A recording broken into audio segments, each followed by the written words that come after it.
2, 3, 5 pays. Non. Non. Que font-ils en termes d'intervention politique et que font-ils en termes de programmation opérationnelle?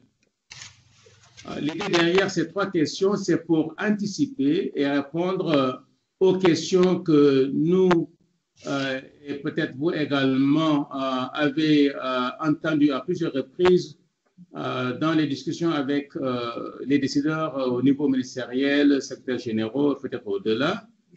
Quand ils ont envie de faire quelque chose à grande échelle, ils se demandent très souvent qui l'a fait ailleurs, qui l'a réussi, qu'est-ce qu'ils ont fait et comment ils ont réussi. Et ça, c'est ceux qui ont l'intention d'entamer de grandes initiatives. Je pense que la plupart ne le font pas parce qu'ils ne sont pas sûrs. Ils ne sont pas sûrs ou bien ne savent pas comment commencer. En tout cas, ils ont des doutes. Et cela se comprend parce que, à leur niveau, tout échec programmatique a des coûts financiers et politiques assez élevés. Donc, avant de prendre certaines innovations, certaines grandes initiatives, les décideurs à ce niveau-là veulent être sûrs qu'il y a des chances de réussite. Et en général, le meilleur moyen de démontrer ces chances de réussite, c'est de pouvoir pointer du doigt un collègue ou une collègue à eux ou à elle qui ont réussi à faire peut-être entreprendre cette même initiative et avoir des succès. Il aimerait bien comprendre quels sont les facteurs de succès, quels sont les éléments décisifs et ainsi de suite. Donc, l'objectif en résumé du Malabo Montpellier Panel et aussi du Malabo Montpellier Forum, c'est d'encourager l'innovation en termes de politique sectorielle au niveau des décideurs de très haut niveau qui veulent s'assurer que ce qu'ils veulent faire a des chances de réussite. Et pourquoi on se focalise à ce niveau? C'est parce que une initiative à ce niveau en général est souvent exécutée beaucoup plus facilement parce que il a le chapeau politique qu'il faut, il a l'autorité et le chapeau politique qu'il faut, mais également une initiative à ce niveau a beaucoup plus de chances d'être transformatrice, d'avoir un impact important parce qu'il est mené souvent à une échelle qui permet d'accomplir de tels résultats. On peut innover au niveau moins élevé qu'au niveau des ministres et des secrétaires généraux et peut-être des premiers ministres. On le fait très souvent et journalièrement, mais c'est à une échelle beaucoup moins grande, c'est en termes de petits projets, de pilotes et ainsi de suite. Donc, c'est pour aider à imiter, à répliquer les succès qui ont pu avoir des impacts transformateurs importants dans de nombreux pays africains que nous avons entamé les travaux de ce panel et de ce forum. Et on se demande pourquoi on se focalise sur l'imitation et je dirais l'apprentissage et l'échange d'expériences entre pays africains en ce moment-là. C'est parce que nous venons de traverser une vingtaine d'années de croissance assez solide, soutenue, de type de croissance qu'on n'a pas vu depuis les indépendances sur le continent africain. Un grand nombre de pays avec des taux de croissance élevés qui s'accélèrent et sur une longue période. Derrière cette croissance, il y a sûrement des réussites et de nombreuses réussites. Mais quelles sont ces réussites? Qui est derrière ces réussites? Qu'est-ce qui a été fait par les différents pays pour pouvoir réussir, ainsi de suite? Donc, c'est pour en fait encourager la diffusion de ces bonnes pratiques que nous avons entamé les travaux du panel et du forum. Vous voyez donc pourquoi on ne se focalise pas sur le comment des différentes technologies ou bien des différentes thématiques qui nous intéressent, on se focalise plutôt sur l'action gouvernementale. Qu'est-ce que le gouvernement a fait pour pouvoir réussir et comment d'autres gouvernements pourraient en profiter et imiter pour avoir le même type de succès dans leur domaine. Donc, c'est pourquoi on commence avec une thématique, on sélectionne, on identifie les 6-7 pays africains qui sont vraiment tout à fait au top en termes de performance, que ce soit la mécanisation, que ce soit l'irrigation, que ce soit la nutrition, que ce soit le prochain thème qui est sur la digitalisation.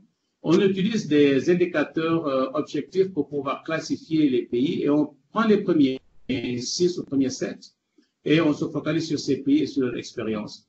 Et ce sont ces résultats-là qui sont résumés dans le rapport du panel. Et ce sont ces résultats-là qui font l'objet de discussions et d'échanges pendant le forum au niveau des décideurs qui sont invités. Et ce sont ces mêmes leçons, ces mêmes expériences qui sont l'objet du webinaire aujourd'hui pour la thématique irrigation et sur l'expérience du Maroc. Et nous avons l'honneur et le plaisir d'avoir avec nous le professeur Richard Doukali, un ami, collègue et frère avec qui on a échangé, on a travaillé pendant longtemps. Donc, on sait qu'il est hyper chargé, mais nous sommes très reconnaissants de l'avoir ici avec nous. Merci Richard. Nous avons... Merci à toi de m'avoir invité, Ousmane. Merci. Merci à tous ceux qui sont en ligne. Donc, j'explique un peu la démarche. Je pense que vous l'avez déjà reçu. Donc, nous allons commencer avec une présentation du professeur Rachid Doukali, vice-doyen de l'Université politique Mohamed VI et chercheur senior Policy Center for the New South à Rabat. Et l'Université Mohamed VI, c'est quelque part vers Marrakech, c'est ça? Oui, c'est voilà, à côté de Marrakech. Voilà, merci. Donc, nous invitons les participants en ligne de soumettre leurs questions par email. Je pense que vous avez l'adresse email qu'il faut. Et je vais, pour gagner du temps, je lis vos questions. Je les transfère à Richard qui va répondre. Donc, sans plus tarder, nous allons commencer avec la présentation du professeur Rachid Doukali sur l'expérience marocaine en termes d'irrigation, une expérience assez riche. Je dirais à côté du Maroc, nous avons eu l'Éthiopie, nous avons eu le Rwanda, nous avons eu, je pense, c'est le Mali, les 6-7 pays en termes d'irrigation. Voilà, et il y avait aussi, je pense, la Zambie et peut-être le Kenya. Voilà. Donc, Rachid, merci encore une fois et la parole est à toi. D'accord, merci Ousmane de m'avoir invité. Bonjour tout le monde. Alors, moi j'ai essayé un petit peu de synthétiser les points essentiels, puis après, bon, il peut y avoir une discussion où je peux entrer dans des détails. Et donc, la première des choses que je veux montrer, d'abord, bon, je crois que tout le monde sait où se trouve le Maroc, c'est tout à fait au nord-ouest de l'Afrique. Et donc, il a une superficie totale de 710 850 km², avec une SAU, enfin, SAU, c'est pour les agronomes, c'est la superficie agricole utile, c'est-à-dire la superficie cultivée, je dirais. En 96, il a été estimé à 7,8 millions d'hectares. Maintenant, on l'estime autour de 9 millions, mais on n'a pas encore les chiffres du dernier recensement. La population au Maroc est autour de 35, enfin, il est estimé actuellement à 35,4 millions. Et l'agriculture dans le PIB, c'est autour de 13%, c'est-à-dire c'est à peu près 13% du PIB. Donc ça, c'est juste pour situer les choses. Maintenant, bon, le Maroc, comme vous pouvez le voir sur cette carte, le Maroc est dans la bande des pays qui ont un stress hydrique important. Et donc, donc c'est le nord de l'Afrique plus, je dirais, le Moyen-Orient. Ça, c'est les pays qui ont le stress hydrique le plus important. Il n'y a que le Burkina Faso, et je crois, qui ressemble à ces pays-là. Mais en fait, c'est une carte un peu trompeuse parce que bon, lorsqu'on voit par exemple la Mauritanie, si on voit par exemple la Mauritanie ici, en fait, le pays il est sous stress hydrique beaucoup plus intense que le Maroc par exemple, mais comme il a beaucoup d'eau à la frontière avec le Sénégal, et donc on considère que c'est un pays qui n'a pas de stress hydrique. Donc le stress, il est calculé comme une moyenne du pays, mais la moyenne ne reflète pas où se trouve la population. D'accord. Donc il faut avoir toujours ça en tête, c'est-à-dire qu'un pays comme la Mauritanie, par exemple, peut apparaître comme n'ayant pas un stress hydrique, mais en fait, l'essentiel du pays, il est désertique et la population, il souffre de manque d'eau. Alors, actuellement, le potentiel mobilisable en eau au Maroc, il est estimé autour de 22 milliards de mètres cubes et dans 18 milliards de mètres cubes d'eau de surface et à peu près 4 milliards d'eau souterraine, renouvelable et exploitable dans les conditions techniques et économiques acceptables. Ramené à la population, donc on est au Maroc, on est autour de 620 mètres cubes d'eau par habitant, et donc c'est un pays, c'est-à-dire les pays généralement au-dessous de 1000 mètres cubes par hectare, on considère que le pays est à fort stress hydrique. Alors, en plus du stress hydrique, il y a aussi la variabilité d'une année à l'autre. Et donc là, je me suis permis de vous montrer là, une carte qui a été faite par quelqu'un d'autre, c'est-à-dire une carte qui donne un petit peu les pays où les sécheresses sont importantes. Et donc le Maroc aussi, en plus du stress, il y a aussi une variabilité dans le temps, c'est-à-dire d'une année à l'autre. Donc il y a une très grande variabilité, il y a un grand risque de sécheresse au Maroc. Alors, il y a une variabilité qu'on peut voir, par exemple ici, c'est-à-dire que si vous voyez le deuxième graphique, là, ça c'est la production, ça c'est la croissance de l'agriculture marocaine, et vous pouvez voir que ça varie énormément, énormément. Bon, dernièrement, ça commence un petit peu à varier moins, mais ça varie énormément. Et je vous montre ça, c'est pour aussi, si vous voyez la courbe, la première courbe qui est en bleu, là, en haut, c'est pour montrer qu'il y a, c'est-à-dire que la première courbe, il donne le PIB. La première courbe, il donne le PIB. Et donc, il y a pratiquement, c'est-à-dire que le PIB, il est très sensible aux variations de l'agriculture, comme vous pouvez le voir, entre la courbe bleue en haut et la courbe orange qui est au milieu. Donc, pratiquement, le PIB varie au rythme de l'agriculture au Maroc. Bien que l'agriculture ne représente que à peu près 13%, mais vu les effets de l'agriculture à l'amont et à l'aval du secteur, donc ça induit des variabilités très importantes dans le PIB.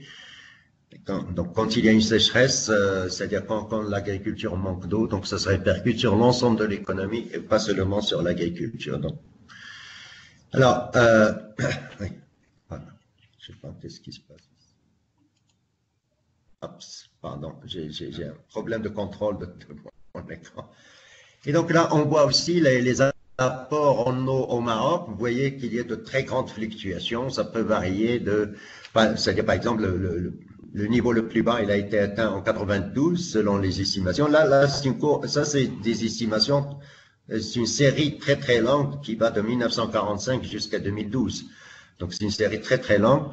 Et donc, on voit que le niveau le plus bas sur cette série-là, il a été atteint en 92 avec seulement 3 milliards de mètres cubes, alors qu'on peut atteindre jusqu'à 42 milliards de mètres cubes, par exemple, ici en 2009. Donc, il y a de très grandes fluctuations dans les apports annuels et aussi de sécheresse d'une année à l'autre, etc. Et donc, pour le Maroc, l'agriculture, c'est vraiment un secteur très sensible, parce qu'il a un impact aussi sur le reste de l'économie. Et ces sécheresses-là, c'est pas seulement, ils touchent pas seulement une petite région ou quelque chose, mais généralement, dans la majorité des cas, ils touchent l'ensemble du pays. Là, j'ai donné un peu le pourcentage des régions qui sont touchées par la sécheresse entre 1961 et 2004. Et là, on voit que, bon, sur cette période de 61 à 2004, il y a 1, 2, 3, 4, 5 années où la sécheresse, il était totale sur l'ensemble du territoire marocain. D'accord? Mais en tout cas, bon, le pays il est petit et donc quand il y a une sécheresse, il touche pratiquement l'ensemble du pays. D'accord. Alors, en plus de cette variation d'une année à l'autre, on a une hétérogénéité spatiale, c'est-à-dire que le pays, enfin, c'est-à-dire que le pays, les différentes régions du pays ne sont pas exposées de la même façon aux sécheresse. Vous voyez que pratiquement, bon, la zone la plus arrosée, c'est le nord, c'est la partie qui est, enfin, la partie atlantique du pays et qui est au nord. Donc le pays, il est divisé pratiquement en deux entre le nord et le sud et il est divisé en deux entre l'est et l'ouest. Et donc la partie arrosée, c'est pratiquement les plaines atlantiques plus ce qu'on appelle la montagne, c'est-à-dire l'Atlas qui est là, d'accord. Et donc il y a une très grande variabilité de pluviométrie d'une zone à l'autre du Maroc. En fait, on parle au Maroc d'un gradient de pluviométrie, un gradient du sud au nord, et donc qui va de pratiquement 0 mm jusqu'à 1600-1500 mm au nord, et il y a un gradient est-ouest, d'accord, un gradient de pluviométrie est-ouest. Donc, cette hétérogénéité, on peut la voir aussi c'est-à-dire, bon, quand on voit un peu les apports en non superficiels, c'est pratiquement la partie nord du Maroc, la partie nord-ouest du Maroc qui est la mieux arrosée, puisque c'est à peu près sur 7,4% de la superficie du territoire national qui se trouve dans cette zone-là, on a à peu près 51% des réserves hydriques du pays. Alors que le reste du pays, c'est-à-dire sur 49%, sur 92,4%, on a seulement 49% des réserves hydriques. Et là, sur cette courbe-là, c'est les différents bassins, grands bassins hydriques du Maroc, c'est les grands bassins, et donc vous voyez que ça varie d'un bassin à l'autre. Le bassin le mieux arrosé, c'est le Sebou et le Locos, enfin pratiquement le Locos, c'est une partie du Sebou. Et donc là, vous voyez qu'il y a une très grande variation, c'est-à-dire d'un bassin à l'autre, de disponibilité en eau. Et donc, vu ce climat-là, et vu cette hétérogénéité, etc., donc la mobilité, c'est-à-dire que la politique marocaine, il a été centré sur l'irrigation, parce que bon, sans l'irrigation, le pays, il est très fragile. Donc, il fallait mobiliser les ressources en eau et les gérer de la façon la plus efficiente possible pour éviter des catastrophes. Bon, ajouté à cela, il faut que je signale aussi autre chose, c'est que pas seulement l'irrigation, mais au Maroc, c'est un cas particulier quand on le compare avec beaucoup de pays, surtout africains. C'est-à-dire que le Maroc, dans les années 60, et contrairement à beaucoup de pays, il a donné la priorité à l'agriculture, au secteur agricole. Alors, quand dans beaucoup de pays africains, dans les années 60-70, ils donnaient, c'est-à-dire la priorité au secteur industriel.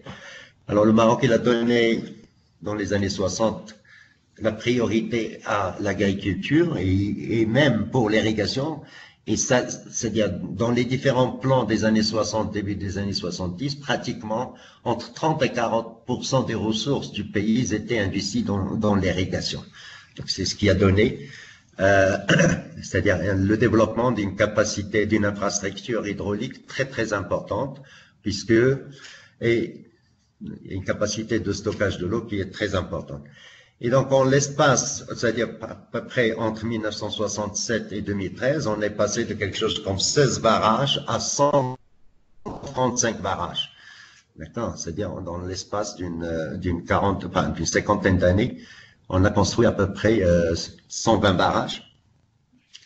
Et on voit ici la capacité, c'est-à-dire le cumul des capacités de stockage qui augmente. Maintenant, pratiquement, on arrive à la limite de ce qui est mobilisable, c'est-à-dire des eaux de pluie, je dirais, qui sont mobilisables. Il ne reste plus que le dessalement de l'eau de mer, et on commence aussi à mobiliser l'eau de mer par le dessalement. Donc, vous voyez c'est-à-dire qu'il y a eu un investissement très important dans l'infrastructure d'irrigation et dans le contrôle de l'eau au Maroc. Alors là, on voit que tout cet effort, il a permis en fait, c'est-à-dire tous ces investissements dans l'irrigation, ça a permis à peu près de régulariser quelque chose comme 3 à 4 milliards de mètres cubes pour l'irrigation dans les périmètres de grande hydraulique. Maintenant, il faut que j'explique aussi ça. C'est-à-dire qu'au Maroc, on considère qu'on a 3 types d'irrigation. Il y a ce qu'on appelle la grande hydraulique, c'est là où l'État s'est investi principalement par la construction de barrages et l'équipement de périmètres irrigués. C'est ce qu'on appelle la grande hydraulique. On a l'irrigation traditionnelle. Et donc l'irrigation de la grande hydraulique d'abord, bon, il a atteint maintenant à peu près quelque chose comme 685 000 hectares. On a l'irrigation traditionnelle qu'on appelle la petite et moyenne hydraulique. En fait, c'est les eaux de source et c'est les petits périmètres traditionnels qui existaient depuis très très longtemps. On a quelque chose comme 300 000 hectares qui sont irrigués par cette petite et moyenne hydraulique qui se trouve surtout dans les montagnes et dans les piémonts des montagnes. Et donc, il y a à peu près 300 000 hectares. Puis, on a ce qu'on appelle, dans le jargon marocain, on l'appelle l'irrigation privée. En fait, c'est tout ce qui est pompage individuel.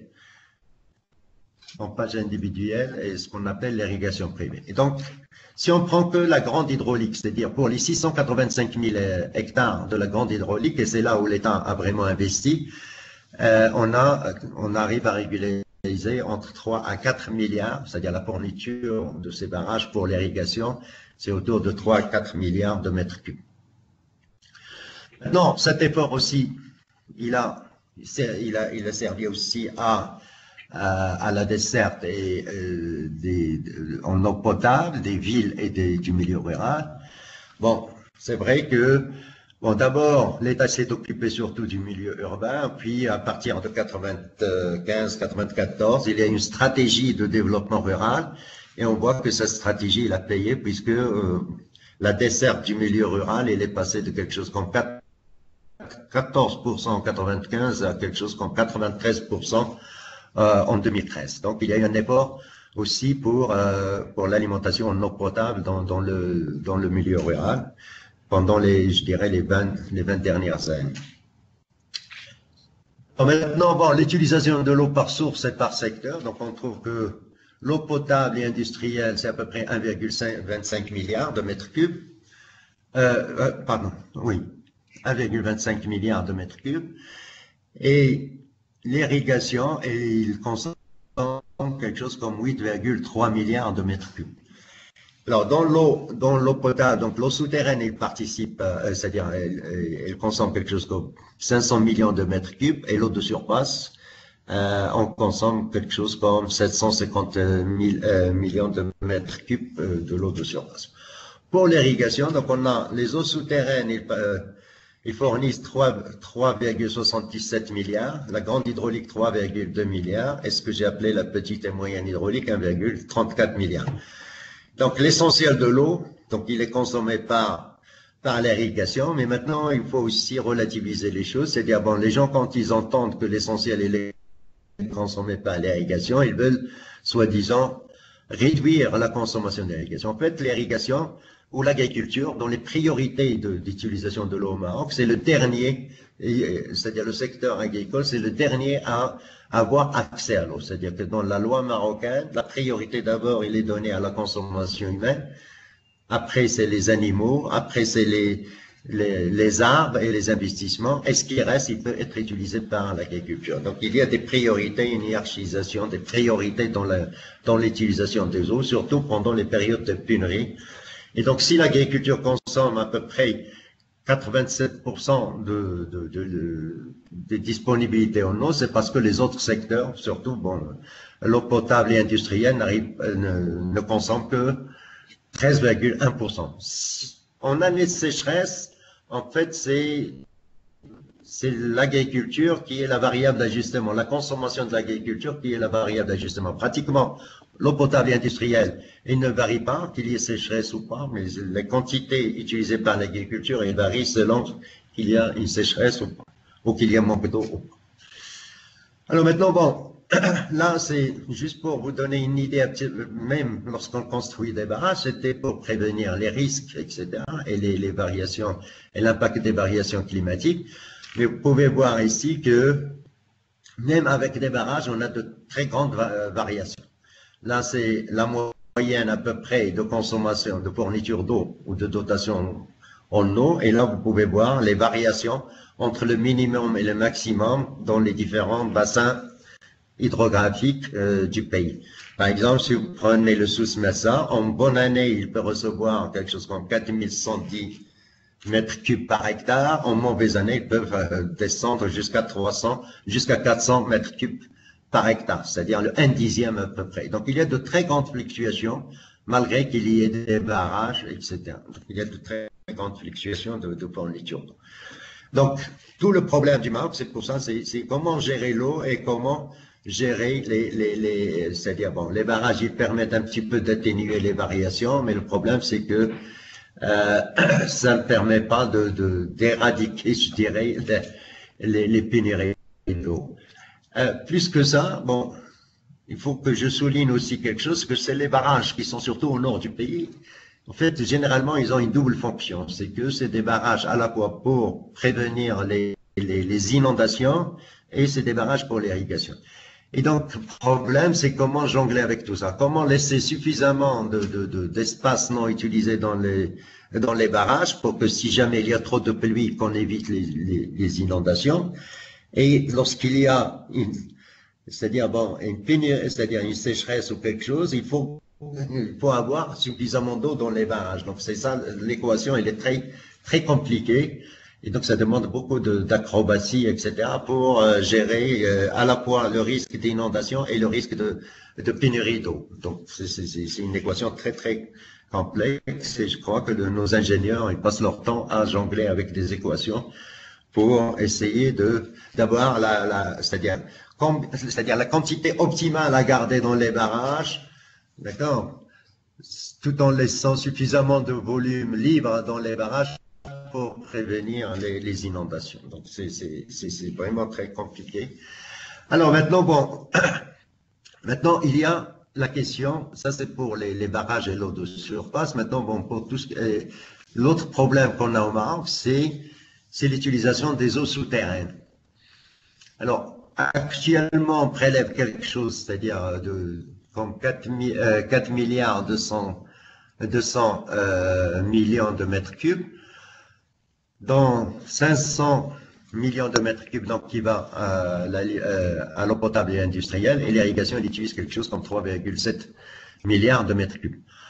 Mais en fait, lorsque les calculs, ils ont permis de voir qu'à peu près, on a 23% de surexploitation des eaux souterraines, ce qui pose un problème énorme pour le pays, c'est-à-dire la surexploitation des eaux souterraines, parce que bon, si on préserve pas, c'est-à-dire que à vrai dire, l'assurance, la vraie assurance pour le Maroc, c'est-à-dire contre les fluctuations climatiques et contre les sécheresses, c'est les eaux souterraines. Et donc, c'est la vraie assurance qu'on a. Et en plus, ces eaux souterraines, ils sont répartis sur l'ensemble du territoire. Et donc, même pour les zones où il n'y a pas accès à l'eau des barrages, etc. Donc, c'est les eaux souterraines qui servent comme eau potable et comme eau pour l'agriculture, pour l'irrigation. Et donc, c'est la vraie assurance. Et donc, c'est quelque chose de très sensible. C'est-à-dire qu'il faut préserver si on veut éviter qu'il y ait vraiment des catastrophes au Maroc. Et donc, pour le moment, on considère qu'on surexploite ces ressources-là, c'est-à-dire à peu près de 23%. Mais si on continue comme ça, on risque de les surexploiter plus. Et donc, ce qui a conduit l'État à réfléchir à une politique comment préserver ces ressources-là. Donc, ça c'est mobilisation. Bon, là, je donne un peu les chiffres par bassin versant. Donc, il y a certains bassins qui sont excédentaires et il y a certains bassins qui sont vraiment déficitaires. Et comme vous pouvez le voir ici, les bassins les plus déficitaires, c'est le Tensift et c'est le Souss-Massa. Tensift, pour les gens qui connaissent un peu le Maroc, c'est la zone de Marrakech qui connaît c'est-à-dire qu'il y a trop de prélèvements des eaux souterraines. Et donc, c'est une zone qui est très importante de point de vue d'abord agriculture, mais aussi de point de vue touristique, etc. Donc, c'est une industrie très importante. Le tourisme, c'est une industrie très importante dans la zone de Marrakech. Mais il y a aussi le Souss-Massa qui connaît un déficit très important. Et surtout que la zone du Souss, c'est la zone d'exportation des produits agricoles marocains. Pratiquement 70% des exportations agricoles marocaines, ils viennent de cette zone qui est appelée le Souss-Massa. Et donc, on voit qu'il y a un déficit très important, d'accord, qu'il y a une surexploitation des ressources souterraines dans cette zone-là, qui est la principale zone d'exportation des produits agricoles marocains. Bon, là, juste pour vous donner un petit peu les super, c'est-à-dire l'utilisation de ces superficies dans l'irrigué et dans le pluvial, et on voit que, enfin, c'est-à-dire que d'abord, et aussi les rendements, et on voit que bon, avec l'irrigation, il y a certaines cultures qui voient le rendement, par exemple, si on prend le maraîchage, c'est-à-dire si on prend le maraîchage, le rendement dans le pluvial, c'est autour de 8 tonnes par hectare, alors que le rendement dans l'irrigué, c'est 32 tonnes, c'est-à-dire c'est à peu près 4 fois, même plus que 4 fois, le rendement qui est dans le pluvial. Si on prend par exemple ici l'arboriculture fruitière, c'est pratiquement 8 fois, c'est-à-dire que le rendement dans l'irrigué, il est 8 fois le rendement dans le pluvial. Et donc l'agriculture, donc l'irrigation, ça permet aussi d'augmenter de façon très importante la production agricole.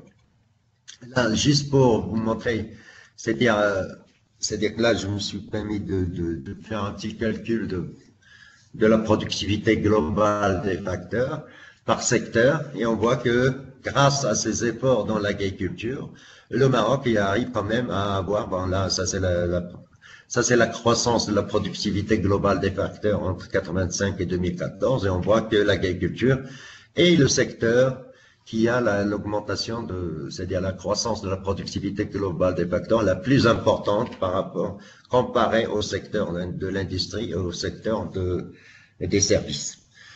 D'accord? Et donc là, je l'ai fait pour différentes périodes aussi, entre 85 et 2014, et donc c'est la même chose, c'est-à-dire l'agriculture qui est là en bleu, qui a la productivité globale des facteurs la plus élevée.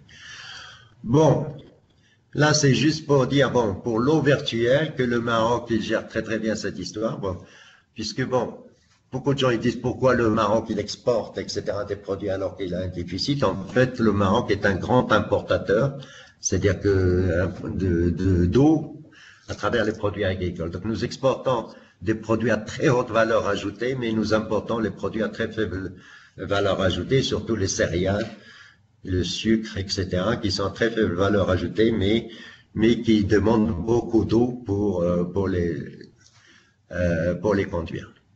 Alors maintenant, juste une idée sur comment est organisé c'est-à-dire l'organisation institutionnelle de l'eau au Maroc. Alors au Maroc, on a ce qu'on appelle le Conseil supérieur de l'eau et du climat, et c'est lui qui définit les stratégies, c'est-à-dire la stratégie du secteur de l'eau, et donc qui définit les priorités et la stratégie. Et il y a aussi une commission interministérielle de l'eau qui permet de coordonner entre les différents ministères la stratégie du secteur de l'eau. Puis sous ça, il y a donc les ministères qui sont chargés de l'exécution de la stratégie sectorielle de l'eau. Et sous ça, donc on a sous les ministères, donc le ministère de l'Agriculture, donc dans les zones de grande hydraulique, on a ce qu'on appelle les offices régionaux de mise en valeur agricole, qui sont au nombre de 9, qui permettent de gérer les périmètres de la grande hydraulique. Au niveau de ça c'est-à-dire ce qu'on appelle les zones en bas, c'est au niveau de la grande hydraulique. Au niveau de la petite et moyenne hydraulique, on a ce qu'on appelle les associations des usagers au niveau de chaque périmètre, c'est eux qui gèrent l'eau au niveau, c'est-à-dire de ces périmètres. Puis on a les usagers privés, mais là aussi on essaie maintenant dernièrement, c'est-à-dire c'est le pompage privé. Et dernièrement, il y a une politique pour organiser ces usagers, c'est-à-dire surtout pour préserver les nappes d'eau. Et donc, on a ce qu'on appelle les contrats de nappe, c'est-à-dire c'est une approche nouvelle participative qui permet aux usagers d'une nappe de se mettre d'accord sur les quantités à prélever, et aussi pour surveiller les problèmes, enfin, c'est-à-dire la surexploitation, etc. Puis on a au niveau global, ça c'est pour l'agriculture. Au niveau global, on a ce qu'on appelle les agences de bassin. Les agences de bassin qui gèrent à la fois l'eau d'irrigation, enfin, c'est-à-dire les différentes utilisations de l'eau. Et les agences de bassin, normalement, dans le conseil d'administration de ces agences de bassin, on a tous les stakeholders sont représentés pratiquement, et donc il y a l'eau potable, il y a l'eau industrielle, il y a l'industrie, l'agriculture, les différents secteurs sont représentés au niveau du conseil d'administration de ces agences du bassin, et qui permet de planifier et de planifier l'utilisation de l'eau au niveau des différents bassins hydrauliques. Puis bon, il y a les autres pour la production de l'énergie, parce que bon, certains barrages aussi produisent de l'énergie, donc il y a l'Office national de l'eau et de l'électricité, puis pour l'eau potable aussi, il y a le même office, puis il y a les différents concessionnaires privés, parce que bon, dans beaucoup de zones, surtout dans le milieu urbain, l'eau potable, il est géré par des entreprises privées, et donc il y a des concessionnaires, puis il y a ce qu'on appelle les régies de distribution dans les villes de petite taille ou taille moyenne, et au niveau des communes, c'est-à-dire surtout dans le milieu rural, c'est les communes qui gèrent l'eau. Et donc voilà, ça c'est le grand schéma d'organisation de la gestion de l'eau. Alors, on a donc le conseil de l'eau, il définit ce qu'on appelle un plan directeur d'aménagement intégré des ressources en eau, d'accord? C'est-à-dire qu'au niveau de chaque bassin, on a ce qu'on appelle un plan du bassin, c'est ce qu'on appelle le PDER, d'accord? PDER, c'est un plan qui se fait au niveau du bassin, il y a intégration de ces différents plans dans un plan national de l'eau, et donc les différentes instances, ministères, etc., qui sont chargées d'exécuter. Alors, il y a deux choses concernant l'irrigation qui sont très importantes à mentionner au Maroc. C'est d'abord le Code des investissements agricoles. Oh, excusez-moi, il y a des esquimaux ici. Le Code des investissements agricoles au Maroc qui a été adopté en 1969. Et en fait, ça a été adopté surtout pour les zones d'irrigation. Et donc, ce Code des investissements, il régit tout ce qui est intervention de l'État au niveau de l'irrigation, pratiquement, et surtout les aides de l'État. Et ce Code des investissements qui a été transformé à partir de 1986, enfin, il régit toujours l'intervention de l'État, mais on a supprimé tout ce qui est subventions aux intrants, etc. Et pratiquement maintenant, il régit ce qu'on appelle le Fonds de développement agricole, qui est essentiellement les subventions de l'État, ils vont vers l'investissement. Ils ne vont plus vers les intrants, etc., mais ils vont surtout vers les investissements, et en particulier l'investissement dans l'irrigation. Puis on a la deuxième chose qui est importante aussi à signaler, c'est que à partir de 1995, on a adopté une loi de l'eau qui organise la gestion de l'eau par bassin versant au lieu que ce soit centralisé au niveau du pays, puisque bon, c'est l'unité naturelle pour gérer l'eau, c'est le bassin versant. Donc, il y a une gestion intégrée au niveau de chaque bassin, etc. Puis, cette loi aussi, il a défini que, c'est-à-dire, bon, que les gens qui prélèvent l'eau, ils doivent payer, d'accord, pour cette eau, et que les gens qui polluent, ils doivent payer pour la pollution qu'ils apportent à l'eau, d'accord. Et donc, là, c'est la loi, il permet c'est-à-dire de gérer, enfin, c'est-à-dire, il donne l'autorité aux agences du bassin pour mieux gérer les ressources en eau et surtout la préservation de ces ressources-là. Alors maintenant, actuellement, c'est-à-dire, bon, comme je l'ai dit tout à l'heure, c'est-à-dire que pratiquement on a atteint le maximum de ce qui est mobilisable, il ne reste plus que le dessalement de l'eau de mer. Et donc, on a actuellement 4 axes de politique d'irrigation. Premier axe, c'est le partenariat public-privé, c'est-à-dire que l'État, il veut se désengager de la gestion de l'eau, surtout de l'irrigation. Ça a commencé déjà, enfin au Maroc, d'ailleurs au Maroc, on a eu apparemment la première expérience de gestion de partenariat public-privé pour la gestion de l'eau d'irrigation. Puis on a ce qu'on appelle le plan national d'économie de l'eau en d'irrigation. C'est-à-dire que c'est un plan qui a été établi en 2008 et qui va jusqu'à 2020 et qui vise c'est-à-dire à mettre en œuvre une politique d'économie d'eau, etc. Puis on a, c'est ce que j'ai appelé, maintenant au Maroc on travaille sur les contrats de nappe pour la préservation des eaux souterraines. Puis un grand projet qui va démarrer très bientôt. Bon, la phase d'étude elle a été faite. Maintenant, il ne reste plus qu'à le mettre en exécution. C'est ce qu'on appelle l'autoroute de l'eau ou le transfert de l'eau entre bassins, c'est-à-dire c'est du nord vers le sud. C'est-à-dire que le nord, il est excédentaire en eau et on veut transférer une partie de cette eau vers le sud. En fait, voilà, j'ai commencé par le programme national d'économie de l'eau. En fait, ce programme national d'économie de l'eau, il vise la reconversion ou la conversion de 550 000 hectares qui sont irrigués par gravité ou par submersion vers l'irrigation localisée. Donc, c'est un grand chantier de 555 000 hectares. Dans une partie, les 2 tiers à peu près se trouvent dans la grande hydraulique et le 1 tiers il se trouve dans l'irrigation par pompage ou l'irrigation privée, ce qu'on appelle l'irrigation privée. Et donc c'est un grand chantier. Pratiquement, ils sont arrivés à exécuter 80% de ce programme-là, et donc c'est la reconversion des périmètres ou de l'irrigation gravitaire vers l'irrigation localisée avec l'objectif d'économiser l'eau. Mais en fait, il n'y aura pas beaucoup d'économie d'eau. C'est surtout de mieux valoriser les ressources en eau. Pour mieux valoriser les ressources en eau.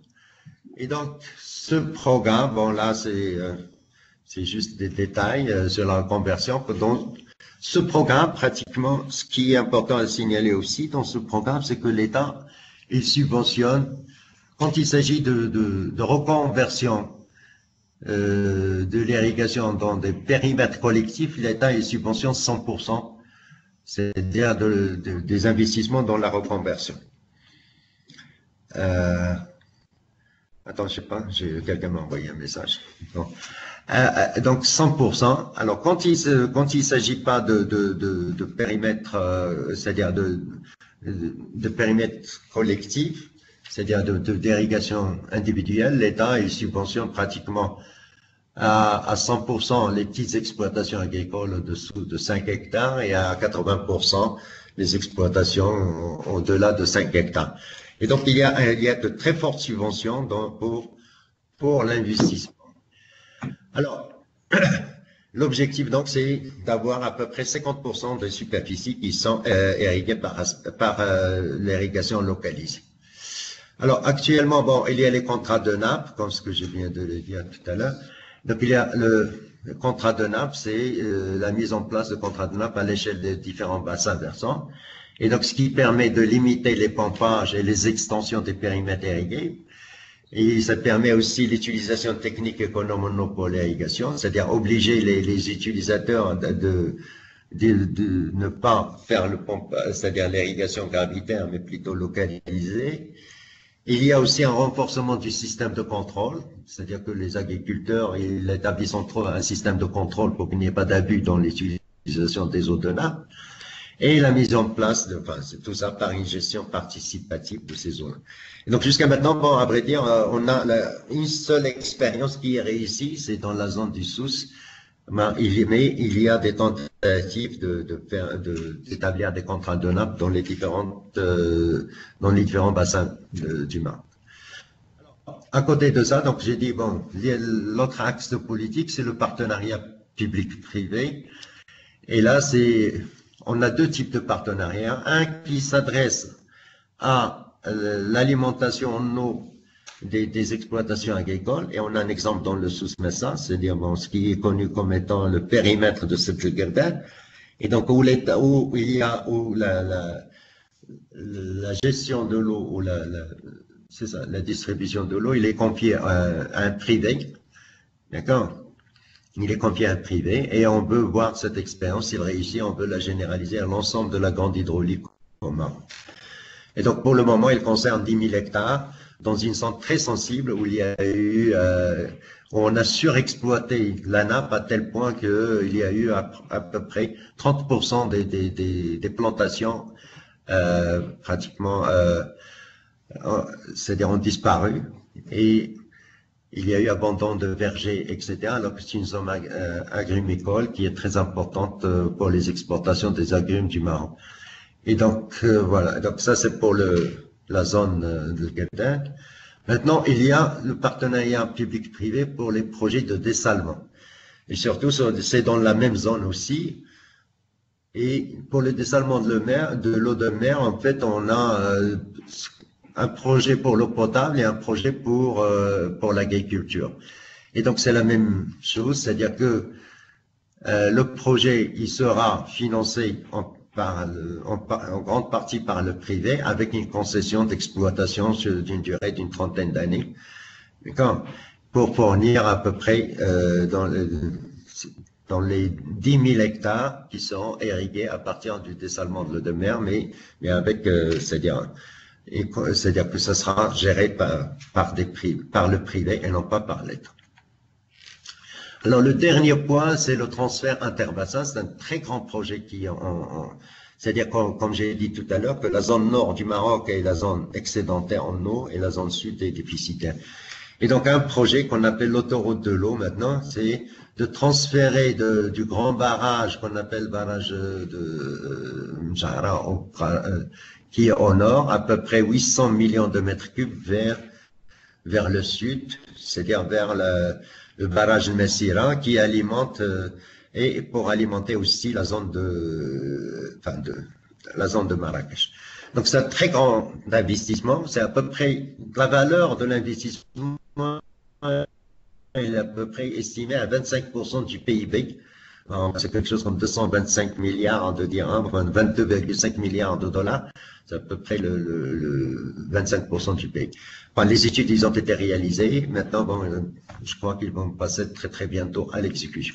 Alors, juste un mot sur le transfert. Je sais pas comme vous le connaissez tous, le transfert, il n'y a pas plus cher que le transport de l'eau. Surtout le transfert de l'eau entre bassins, parce que ça exige beaucoup d'énergie, beaucoup de pompage, beaucoup de relevage, etc.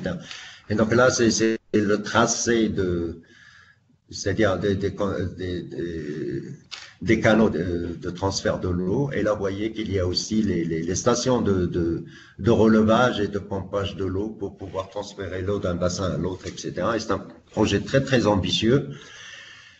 Maintenant, il y a beaucoup de gens qui critiquent ça, qui disent, pourquoi transférer l'eau de là jusque là, ça va coûter très cher, pourquoi ne pas se contenter de faire du dessalement de la mer et de le transférer, mais en tout cas, c'est des choix. C'est-à-dire qu'on a un excédent dans ce barrage-là d'à peu près 3 milliards de mètres cubes qui ne sont pas utilisés, et donc tout le monde, c'est-à-dire que il apparaît beaucoup plus raisonnable de transférer une partie de cette eau vers le sud. Voilà, grossièrement, la politique d'irrigation au Maroc. Maintenant, s'il y a des questions, je peux répondre. S'il y a des questions précises, etc., je peux entrer dans les détails. Osman? Merci Rachid, merci pour la présentation. Je pense que tu as fait un grand tour d'abord. Tu m'entends, c'est ça? Oui. Justement, de l'historique du secteur de l'irrigation au Maroc, des efforts, des investissements, des challenges et également une perspective pour l'avenir. Nous avons nos collègues autour de la table qui vont soumettre les questions. On en a déjà quelques-unes. Je voudrais peut-être personnellement commencer avec une question. Il s'agit de comprendre comment, et ça c'est le défi auquel sont confrontés beaucoup de gouvernements en Afrique, comment rendre l'irrigation disons, abordable pour le petit producteur. La grande hydraulique, en fin de compte, également, c'est, je pense, des individuels, des producteurs individuels qui travaillent dans ces domaines. Est-ce seulement de grands producteurs et aussi il y a de petits producteurs au niveau de la grande hydraulique. Si on voit l'extension rapide qu'il y a eu entre les années 90 et aujourd'hui en termes de développement de l'irrigation, quel a été le secret qui a permis à non seulement toucher les grands exportateurs, les grands exploitants, mais également à connecter, à faire bénéficier les petits producteurs. On sait que ce n'est pas seulement le fait d'amener de l'eau, il y a aussi l'histoire des équipements, des coûts de l'énergie et tout cela, et l'accès au financement. Donc, peut-être si tu pourrais un peu commenter là-dessus, le temps qu'on regroupe encore beaucoup plus de questions. J'ai une dizaine déjà sur ma liste. Merci. Non, c'est une bonne question. C'est-à-dire, il faut dire, dans la grande hydraulique au Maroc, la spécificité, c'est que En fait, il y avait c'est-à-dire pour décider d'un périmètre, il y a une étude technique qui voit bon, comment est-ce qu'on peut mobiliser l'eau qui vient de la montagne. Et donc, c'est-à-dire ce qui s'est passé au Maroc, c'est que on n'a jamais changé, c'est-à-dire la structure, c'est-à-dire bon, on n'a jamais décidé qu'on va irriguer les petits ou les grands, etc. C'est-à-dire que vous avez un barrage qui domine une superficie donnée, et les gens qui se trouvent à l'intérieur, qu'ils soient petits ou grands, ils vont recevoir l'eau. Donc il n'y a pas de distinction entre petits et grands. Ça, c'est la première des choses. Tout ce qui a été fait au début, surtout pour l'irrigation gravitaire. Maintenant, on est en train de changer vers l'irrigation localisée. L'irrigation localisée, il a l'avantage que tu n'es pas obligé de faire un remembrement, d'accord, et d'aligner les exploitations agricoles sur un canal donné. C'est-à-dire, bon, le matériel, il est beaucoup plus mobile, et donc, tu n'es pas obligé d'investir dans le remembrement. Alors que dans l'irrigation gravitaire, ça c'était surtout dans les années 60-70, donc pour irriguer, il fallait aligner les exploitations sur un canal donné. Donc ce qu'on faisait, c'est on prend un périmètre, c'est-à-dire toute la superficie dominée par le barrage, indépendamment est-ce qu'ils sont grands, petits ou n'importe quoi. Ce qu'on faisait, c'est le remembrement, c'est-à-dire regrouper les parcelles. C'est-à-dire pour chaque exploitation, consolider l'exploitation, regrouper les différentes parcelles dans un seul lot, d'accord, correspondant à la propriété de la personne qui a la propriété de cette terre. Et donc, on faisait pas de distinction. Alors, on a certains périmètres, effectivement, par exemple, la zone d'où je tire mon nom, le périmètre d'Edouala, ce qu'on appelle le périmètre d'Edouala, c'est à peu près 60 000 hectares. Il y a à peu près, selon mes souvenirs, la plus grande exploitation agricole qu'il y a là-bas, ça doit être autour de 25-26 hectares. La majorité des exploitations, c'est des moins de 1 hectare, 1 hectare, 2 hectares, c'est des petites exploitations. Et donc, il n'y a pas, c'est-à-dire que tout le monde recevait de la même façon l'eau, etc. Plus que ça, c'est que l'État, parce que bon, l'État, il amène l'eau et l'équipement qui va avec, c'est-à-dire pour amener l'eau jusqu'à la parcelle. Là, dans le cas de la grande hydraulique, et ça c'était tout un débat tout à fait au début c'est-à-dire dans les années 60, c'est est-ce qu'on doit faire payer l'eau aux agriculteurs ou non, etc. Et l'idée c'était de faire payer les grands pour pouvoir investir plus. D'accord, c'était ça l'idée. Mais en fait, à la fin, la décision a été que tout le monde doit payer et que la seule chose, c'est que les exploitations, dans le tarif de l'eau, il y a une composante, ce qu'on appelle la composante investissement et la composante maintenance et gestion. Dans les exploitations de moins de 5 hectares, normalement, ils ne payaient pas la partie investissement. Alors que les grandes, ils payaient la partie investissement, c'est-à-dire dans de l'eau. Et donc, dans la tarification, ça c'est aussi un avantage, c'est que contrairement à d'autres pays, au Maroc, surtout dans la grande hydraulique, tout le monde paye pour l'eau. D'accord? C'est comme ça qu'on a pu maintenir l'infrastructure, maintenir des services, le service de l'eau, c'est en faisant payer les gens, etc. Dans la PMH, la petite et moyenne hydraulique, en fait, c'est les agriculteurs, ils ont le droit sur l'eau. Donc là, en l'état, il vient seulement pour améliorer un peu les canaux d'irrigation, pour améliorer l'infrastructure, mais il ne touche pas aux droits des uns et des autres. Dans l'irrigation privée, tout le monde, bon, tous les gens qui ont la capacité, qui ont une propriété au-dessus d'une nappe, ils peuvent pomper de l'eau. Alors, ce qui s'est trouvé, on s'est trouvé dans une situation assez bizarre parce que maintenant, il y a tout un programme pour essayer de réformer ça.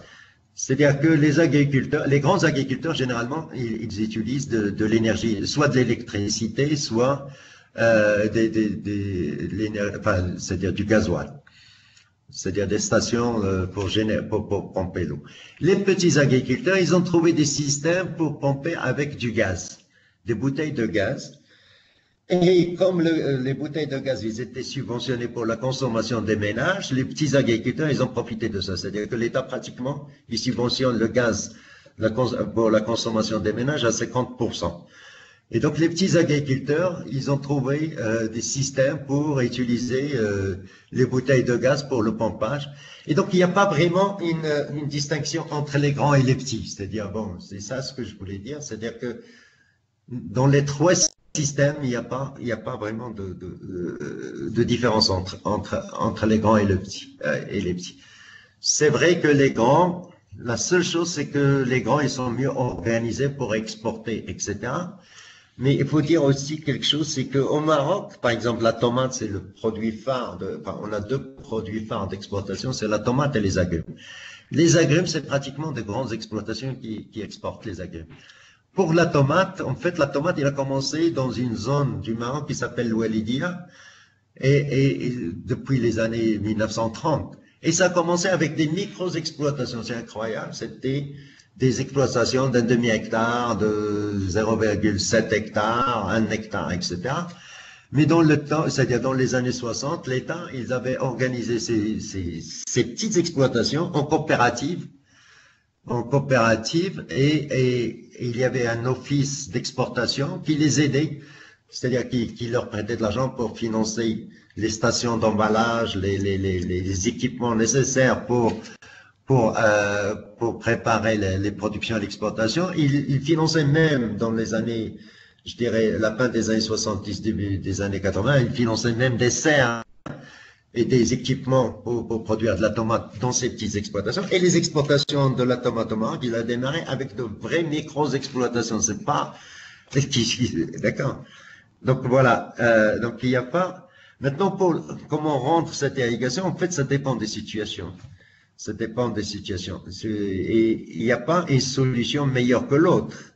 C'est-à-dire la grande hydraulique, c'est l'État qui doit investir, c'est nécessaire. Les agriculteurs n'investiront jamais dans un barrage, etc. C'est l'État qui doit investir. Alors quand il y a du pompage ou de la petite irrigation, généralement l'État il n'investit pas, il peut donner des subventions, etc. Voilà. Merci. La seconde question, c'est bien sûr, les gens ne commencent pas seulement à faire l'irrigation parce que l'eau est disponible. Peut-être il y a des besoins de formation. La question ici, c'est comment est-ce que les futurs gestionnaires des terres irriguées sont formés au Maroc? Comment est-ce que vous les préparez? J'ai pas bien entendu la fin de la question. Quand vous avez un bassin aménagé, vous voulez faire l'irrigation au niveau d'une certaine région, au niveau d'un certain bassin, vous avez un certain nombre d'agriculteurs qui auparavant n'avaient pas accès à l'eau irriguée, n'est-ce pas? Oui. Donc, comment est-ce que vous les préparez? Est-ce qu'il y a je sais pas, des activités de formation, d'encadrement pour une bonne gestion de l'eau? Oui, c'est-à-dire que c'est pour ça qu'on a créé ce qu'on appelle les offices régionaux de mise en valeur. Ces offices régionaux, ils ont une partie distribution de l'eau, je dirais, maintien des réseaux d'irrigation, etc., tout ce qui est génie rural, ce qu'on appelle génie rural. Et il y a la partie développement, c'est-à-dire ils sont obligés d'accompagner les agriculteurs. Il y a des services de vulgarisation pour accompagner les agriculteurs sur les techniques d'irrigation, sur c'est-à-dire comment irriguer, à quel moment il faut irriguer, etc. Et donc, c'est des services, ce qu'on appelle le service de développement. Maintenant, dernièrement, on a, c'est-à-dire ces services de développement, on les a fusionnés dans ce qu'on appelle l'Office national du conseil agricole. Et c'est des services de conseil et de vulgarisation pour accompagner les agriculteurs dans l'irrigation. Maintenant, quand il y a des projets, parce que bon, on a au Maroc ce qu'on appelle le plan Maroc vert qui est composé de deux composants, ce qu'on appelle pilier 1 et pilier 2. Le pilier 1, c'est destiné aux grandes exploitations, enfin, les exploitations les plus productives, et le pilier 2, c'est pour ce qu'on appelle l'agriculture sociale, etc. Alors, lorsque l'État intervient dans les petites exploitations, dans ces petites exploitations, etc., normalement, les agriculteurs ne paient rien pour les petites exploitations, les petits agriculteurs. Alors, quand il y a un projet d'irrigation ou d'amélioration, normalement, ça s'accompagne aussi par, c'est-à-dire que non seulement l'État finance l'irrigation, mais il finance aussi des entreprises privées pour accompagner les agriculteurs d'accord, pour accompagner les agriculteurs, pour adopter, et donc c'est de la formation, c'est du conseil agricole, quoi, enfin du conseil agricole. Et donc voilà comment ça se passe pratiquement. Et il y a des organismes de conseil et de suivi avec les agriculteurs. Merci. Donc, avec plusieurs décennies d'irrigation, d'expansion assez rapide et une bonne couverture, est-ce que vous êtes confronté à des problèmes de salinité? Et si oui, comment est-ce que vous les gérez? Ça, c'est un vrai problème. Le problème salinité, je crois que c'est le problème qu'on a étudié le moins.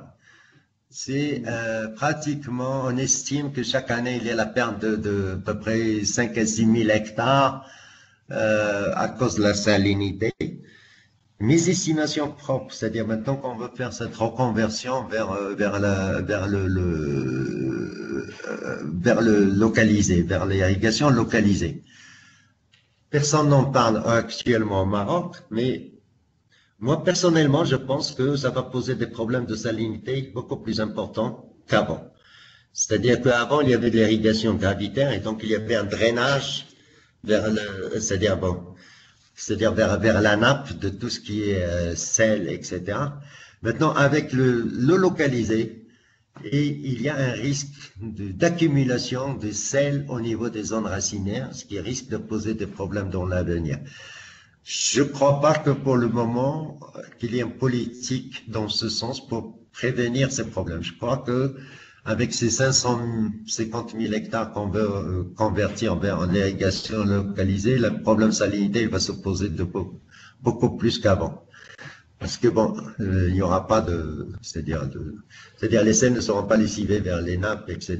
Et donc, parce que l'eau, il va s'évaporer, les sels, ils vont rester dans les zones racinaires, ils vont s'accumuler dans le temps, ça c'est sûr. Je crois que le ministère de l'Agriculture doit commencer à réfléchir sérieusement à cette question. Mais à ma connaissance, il n'y a pas encore de politique dans ce sens-là au Maroc. Et est-ce qu'il y a des technologies pour gérer tout cela, Rachid? Hein? Est-ce qu'il y a des technologies de pointe pour gérer la salinisation au niveau racinaire? C'est-à-dire, pour éviter la seule façon, il y a deux façons de faire. Soit que tu vas réduire le sel au niveau de l'eau, pour qu'il ne vienne pas jusqu'à la parcelle, et ça c'est très compliqué, c'est pas évident. Alors, ce que font les gens, c'est qu'ils mélangent de l'eau de différentes sources. Soit que bon, tu fais de l'irrigation gravitaire, c'est-à-dire par submersion, et tu laisses traîner le sel vers les nappes et avoir un bon système de drainage. C'est-à-dire un bon système de drainage pour sortir l'eau des nappes vers la mer, quoi. C'est-à-dire, à ma connaissance, c'est les seules façons. Maintenant, il y a des cultures et je sais pas, par exemple, la betterave à sucre, par exemple. La betterave à sucre, ça diminue, ça absorbe le sel. Et donc, ça diminue le sel au niveau de la zone racinaire. Il y a certaines cultures qui peuvent aider à réduire cette concentration de sel. Maintenant, je crois que les agronomes, ils connaîtront mieux les réponses à ça. Mais il faut prévoir des cultures capables d'absorber le sel. Au Maroc, d'après ce que je sais, que la betterave, ça permet d'absorber le sel qui est au niveau des sols, etc. Parfait. Bon, Rachid, on a parlé des eaux souterraines, de ruissellement, on a parlé du dessalement. Et il y a une question ici qui demande, est-ce que le Maroc a commencé à l'utilisation des eaux usées? Et quel est le rapport des eaux usées dans l'irrigation au Maroc? Non, c'est-à-dire les eaux usées, c'est une composante ça devient de plus en plus important au Maroc. Il y a des stations d'épuration des eaux, etc. En fait, les eaux usées, je crois, dans nos pays, c'est vrai que, en fait, moi, je préfère que ces eaux usées soient épurées et rejetées à la mer plutôt que d'être utilisées dans l'irrigation. Parce que bon, l'épuration ne permet pas d'éliminer toutes les bactéries, toutes les choses qui se trouvent dans les eaux usées. Maintenant, bon, certains pensent que on peut pas. Les eaux usées, surtout au Maroc, ils sont utilisées dans les espaces verts, dans les choses, etc., plutôt que dans l'irrigation. Parce que bon, on n'a pas encore des technologies qui permettent d'épurer à 100% ces eaux. Et donc, la meilleure utilisation sont les espaces verts et les choses. Ça devient très important pratiquement dernièrement. Je peux pas donner le chiffre exact, mais dernièrement, il y a un effort important dans l'épuration des eaux usées. Mais pas pour l'irrigation, pas pour l'irrigation dans l'agriculture, plutôt dans les zones urbaines, pour les espaces verts et ces choses-là. Parfait. Rachid, on a parlé de l'impact de l'immigration sur l'eau, surtout les herbes d'eau. On a parlé de l'impact sur la salinité des terres. Il y a une question concernant les impacts éventuels au niveau social et culturel. Est-ce qu'il y a eu des impacts dans ces zones où l'irrigation a été introduite et promue par le gouvernement? Est-ce qu'il y a eu des impacts sociaux et culturels que vous avez à noter? D'abord, bon, c'est vrai que il y a différentes choses à citer dans ce sens-là. D'abord, il faut reconnaître que au Maroc, l'irrigation, c'est quelque chose qui existait depuis je dirais même des siècles et des siècles, quoi. C'est pas quelque chose de récent. C'est-à-dire au Maroc, l'irrigation, c'est-à-dire l'agriculture au Maroc, c'était surtout l'agriculture dans les zones irriguées. Avant, les zones, les plaines et tout ça, c'était plus des zones de parcours, c'était plus pour l'élevage que pour l'agriculture. Et donc, c'est-à-dire avant, l'agriculture au Maroc, c'était associé à l'irrigation. Donc, il y a déjà une culture de l'irrigation, etc. Ça, c'est la première chose historiquement, qu'il faut mentionner.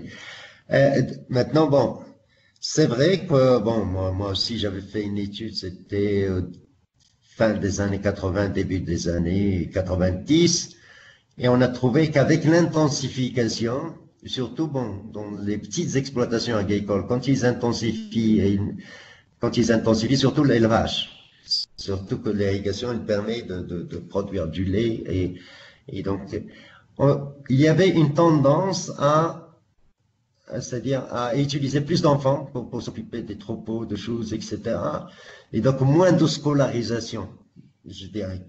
C'est-à-dire qu'on exploite plus la main-d'œuvre des enfants, etc., pour le gardiennage, pour amener le troupeau, pour une chose, etc. Et donc, il y a ce risque-là, d'accord, par exemple, d'avoir moins de scolarisation, qu'il y ait une intensification dans les petites exploitations agricoles. Il faut faire très attention à ça, à mon sens.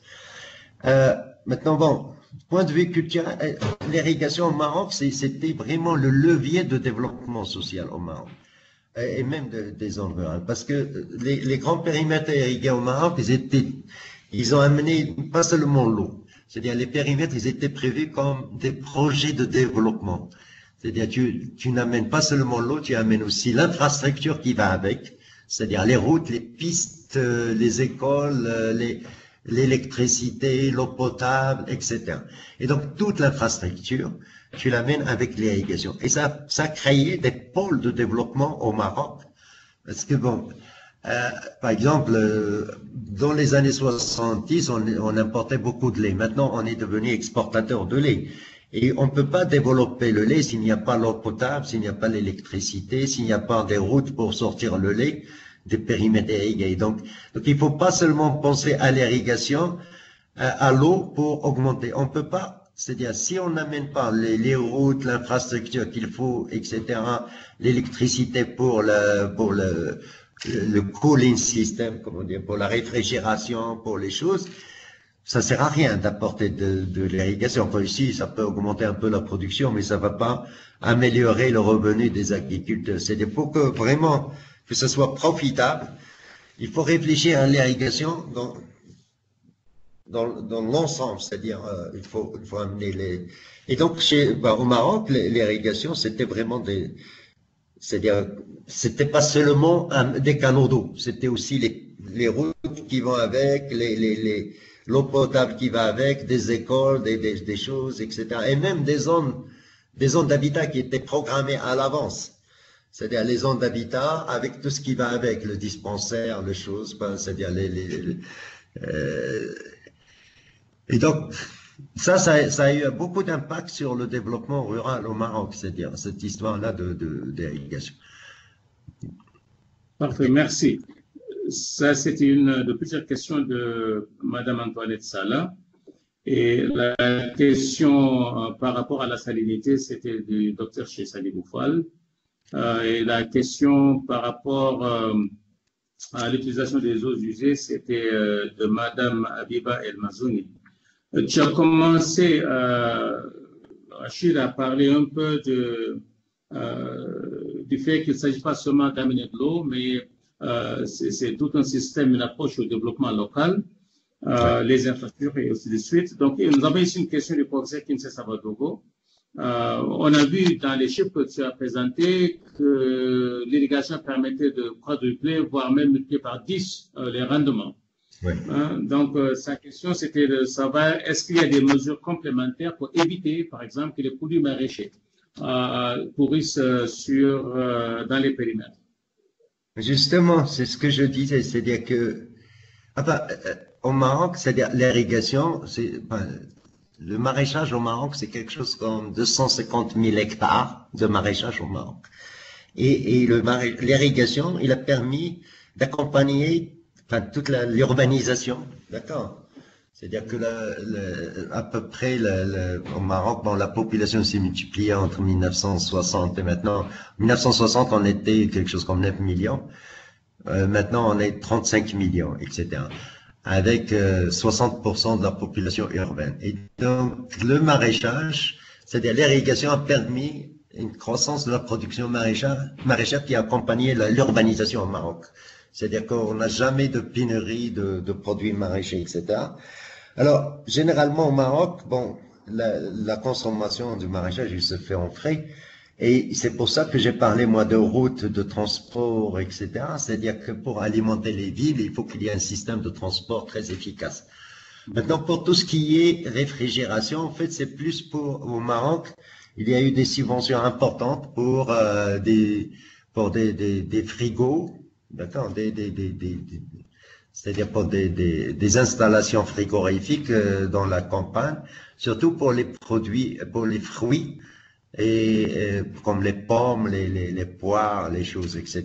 Donc il y avait des subventions très importantes pour installer des équipements frigorifiques, et ce qui permet surtout pour les fruits, hein, pour le maraîchage, pour l'exportation, il y a des stations frigorifiques et tout ça. Mais moi, je parle maintenant pour la commercialisation à l'échelle locale, c'est-à-dire dans le pays, pas pour l'exportation. C'est surtout les fruits qui sont conservés, les légumes, ils sont vendus en frais chaque jour, etc.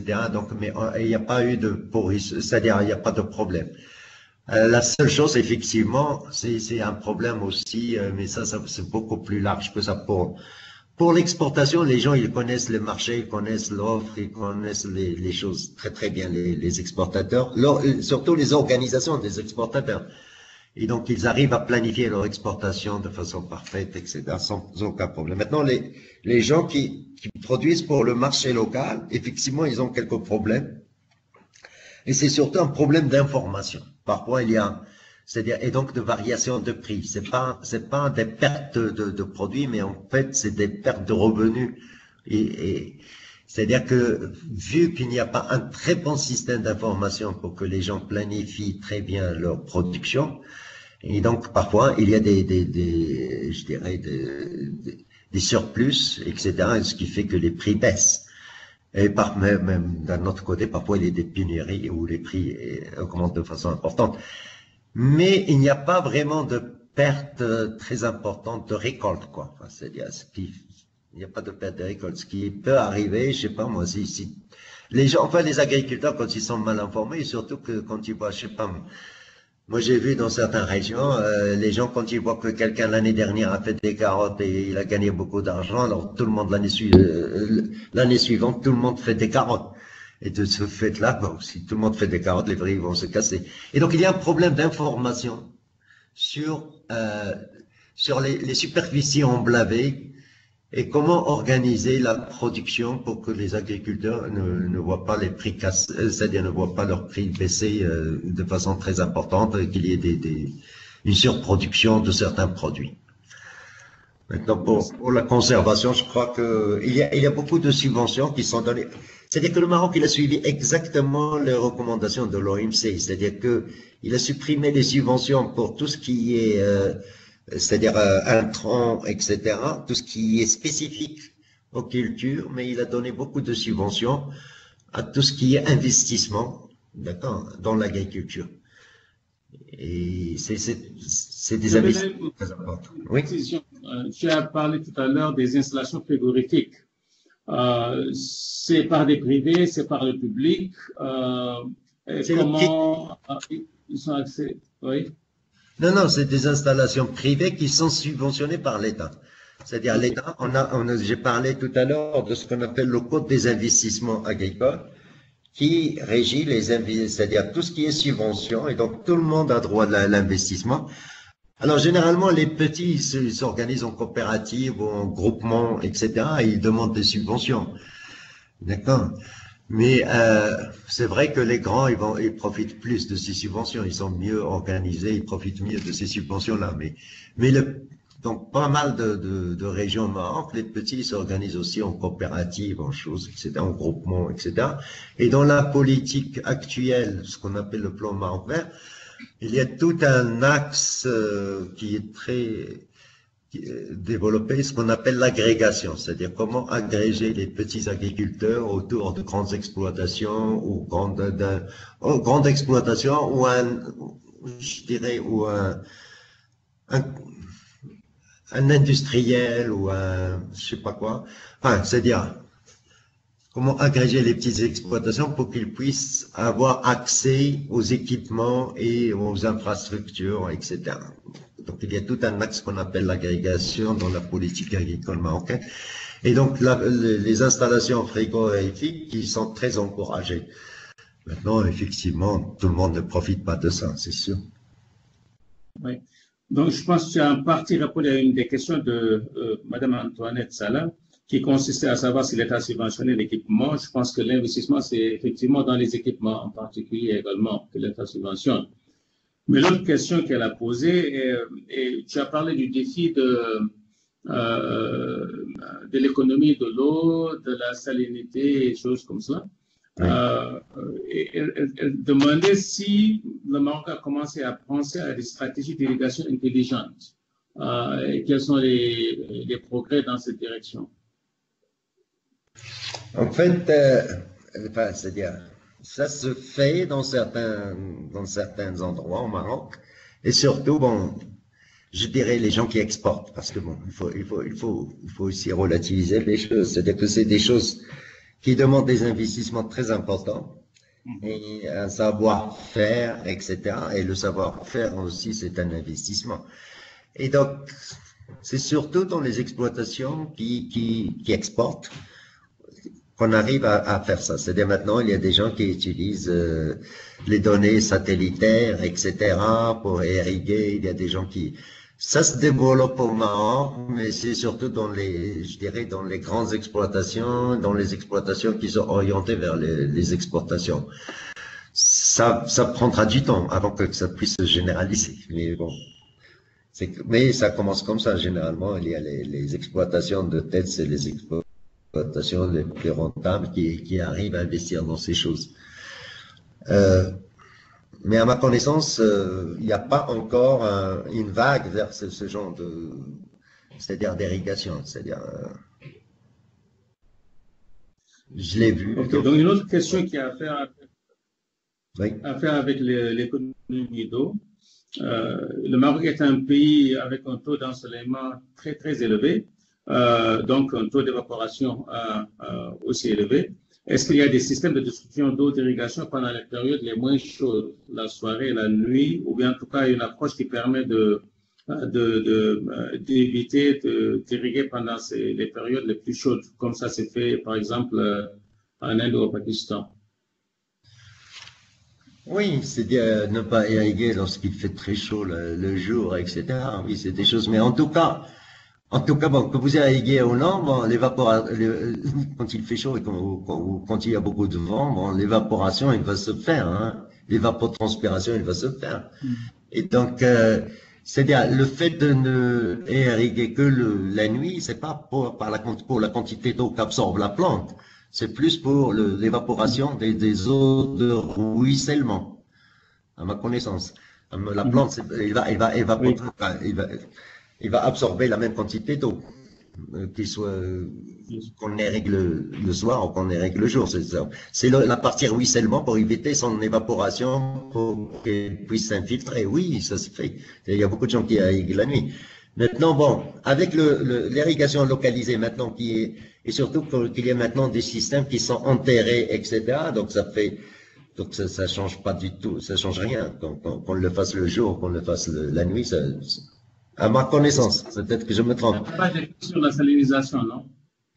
Pas sur la salinisation, je parle de l'évapotranspiration, c'est-à-dire que la plante, c'est-à-dire quand il y a des systèmes localisés qui sont enterrés, etc., donc il n'y aura pas d'évaporation énorme.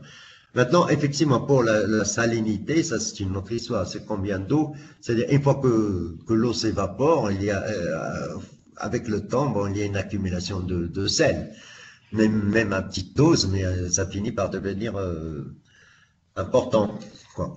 Mais c'est ça le problème de l'irrigation localisée, c'est que l'irrigation capillaire, ça permet de faire descendre tout le sel vers les nappes, alors que l'irrigation localisée, bon, l'eau, elle reste au niveau de la surface, et donc quand il s'évapore, il y a une accumulation. À ma connaissance, peut-être. Voilà. Donc, je vais voir ici en salle si nous avons quelques questions. Oui, vous présentez d'abord. Ça marche, non? OK. Bonjour, moi c'est Khadija Ndoye, je suis chargée de programme à Sicodev Africa, l'Institut africain pour la citoyenneté, les consommateurs et le développement. Moi j'avais une question concernant le principe préleveur-payeur et pollueur-payeur. Donc j'aimerais savoir si les exploitations familiales qui s'orientent excusez-moi, Ousmane, je ne sais pas si tu vas me répéter la question parce que là, je n'entends rien. Okay. Je n'entends pas bien. La question c'est? Alors, la question c'est, est-ce que les exploitations familiales qui s'orientent vers des pratiques plus durables, plus écologiques, ont certains bénéfices concernant le principe du pollueur-payeur? Vous avez expliqué dans votre présentation. Donc, tu as entendu, Rachid? Non, il y avait un problème d'écho, je n'entendais pas. Si tu peux me répéter la question. Tu as parlé du principe pollueur-payeur dans la politique d'irrigation du Maroc. Oui. Elle demandait s'il y a de petits exploitants, et peut-être même de grands, qui auraient des approches plus écologiques que d'autres. Est-ce qu'ils sont compensés dans ce système-là de pollueur-payeur? À vrai dire, non. C'est-à-dire que, à vrai dire, bon, on sait faire payer celui qui surexploite, celui qui pollue, mais on ne sait pas récompenser celui qui ne pollue pas ou celui qui conserve mieux les ressources. En fait, ce qu'il y a actuellement, bon, c'est-à-dire que, bon, s'il y a un investissement, etc., qui permet de mieux conserver l'eau ou que de polluer moins, en principe, il y a des subventions pour ça. Bon, tout ce qui est équipement au niveau de l'exploitation, et donc il y a des équipements pour ça. Maintenant, okay. Bon, on a parlé de l'irrigation, mais il y a aussi la conservation de l'eau au niveau du sol. C'est une autre histoire, c'est-à-dire que maintenant on s'oriente beaucoup plus à ces histoires de zéro tillage, et de l'agriculture de conservation, etc. Et l'État, il subventionne ça aussi. Mais ça, c'est en dehors de l'irrigation. Bon, on peut faire aussi de l'agriculture de conservation dans l'irrigué, mais c'est surtout maintenant, ça commence dans le pluvial, et l'État, il subventionne ça. Bon. Donc, bon, revenons à la question, c'est-à-dire, maintenant, c'est-à-dire que on a une police de l'eau et qui surveille les histoires de pollution et les histoires de surexploitation, etc. Mais on n'a pas un système de compenser les gens qui conservent mieux. Parfait. Je pense qu'il y a encore une autre question ici de la salle. Oui, bonjour.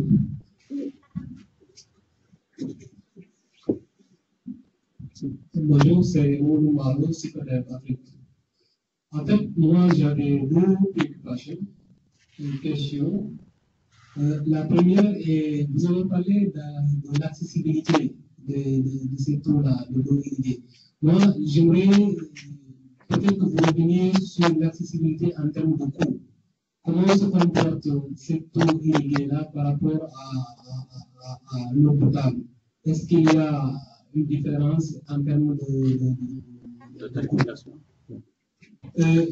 Pour la deuxième question, c'est, je vous ai beaucoup entendu parler du programme, mais je n'ai pas senti la place des collectivités territoriales dans ce programme national d'irrigation.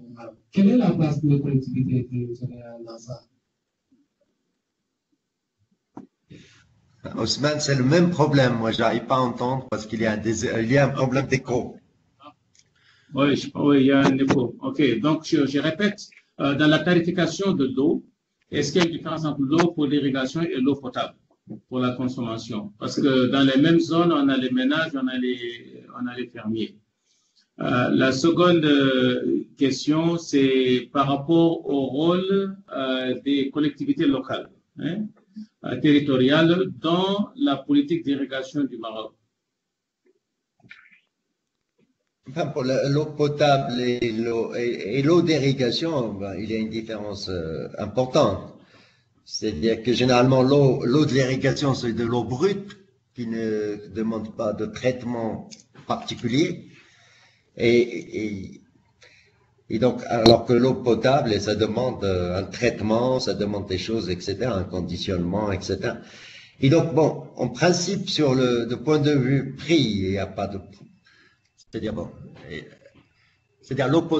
l'eau d'irrigation, il est distribué par des organismes spécialisés de l'irrigation, et donc il y a une tarification spécifique aux agriculteurs, qui dépend aussi de l'ancienneté de l'investissement, qui dépend de plusieurs facteurs. Bon, je peux raconter par exemple une histoire, c'est que si on prend le premier périmètre irrigué au Maroc, qui était dans la zone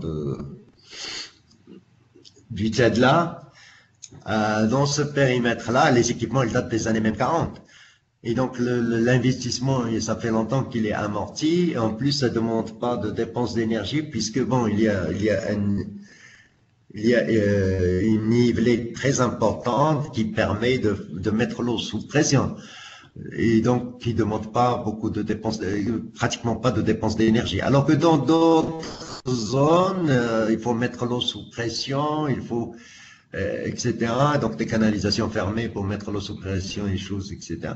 Et donc, ça demande plus.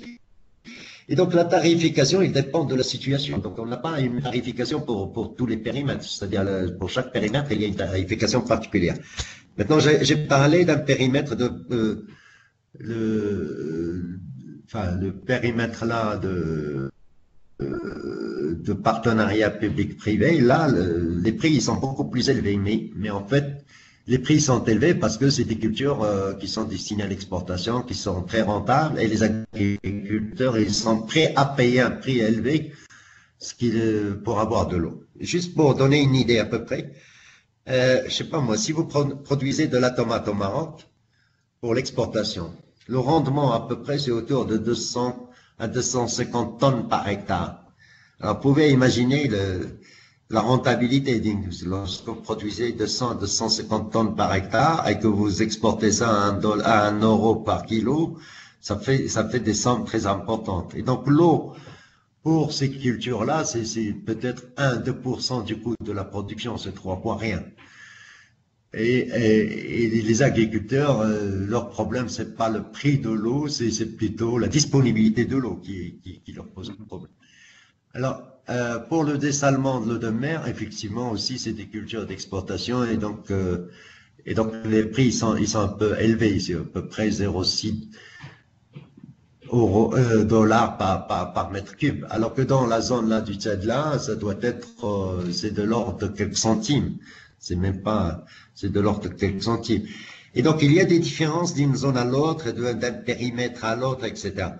Maintenant, bon, l'eau potable, c'est autre chose. L'eau potable, ça demande du transport, ça demande un traitement, ça demande beaucoup de choses, et donc c'est normal que ce soit beaucoup plus cher. Mais pour l'eau potable, au Maroc, il y a 3 catégories, c'est-à-dire c'est par tranche. C'est-à-dire il y a une eau qui n'est pas chère jusqu'à un certain niveau, c'est-à-dire pour les ménages jusqu'à, je crois, 3000 mètres cubes ou quelque chose par ménage. Je sais pas si c'est 300, plutôt 300, je crois. Et donc ça, ils payent moins cher. Puis il y a 3 tranches de paiement pour l'eau potable.